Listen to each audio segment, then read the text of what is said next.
Well, first of all, we need to have a truth and reconciliation type commission created regarding the era of injustice in New Haven, the 80s and 90s up to the present day, wrongful convictions, including immediate release of all of the currently wrongfully incarcerated people who are wrongfully prosecuted by this office, people like JVL Outing and Malik Jones, and there's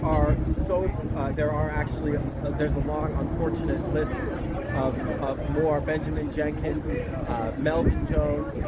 There are many other cases that we can go back and look at. Then we need to look at the cases of the people who are released from prison, but who have not been compensated for the years of their lives that have been stolen from them as a result of these malicious prosecutions by these prosecutors and this police department.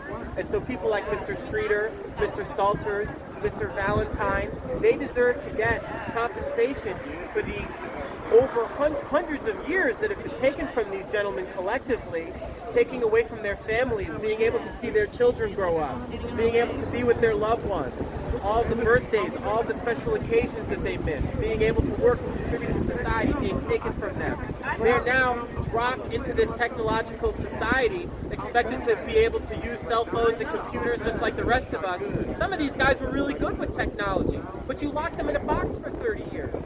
How do you expect them to react to that? How do you expect them to adjust to society?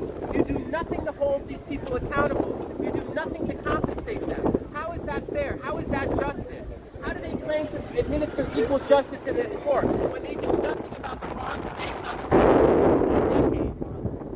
How many investigators would be able to pay for if we released these men who they're wrongfully incarcerated? If we actually gave them a chance at life? There would be many investigators, and then maybe we would begin to be able to get through this backlog of cases.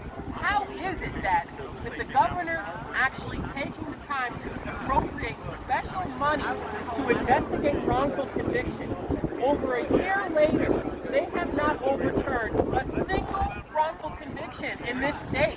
Is it really their argument that there hasn't been a single wrong done in this state over the past 30 years of misconduct from these prosecutors and police officers? It's absolutely impossible. They are dragging their feet. They are hoping that these gentlemen die off. They're hoping that they die off without being able to get released. They're hoping that they die off without being able to get compensation. They're waiting them out. That's how they're choosing to treat the situation. They're not taking it seriously. They're not taking it as what it actually is. They're not willing to admit they're wrong. They're not willing to even admit a mistake. And that's why we're here today to protest. 69 towns in this state. There are so many more cases just like this. There are so many things that need to be uncovered. Many of the people who are incarcerated are the most knowledgeable people about this misconduct. If you were allowed them to be out and have freedom, they would be right here standing with us, speaking with us, and they know of even more cases.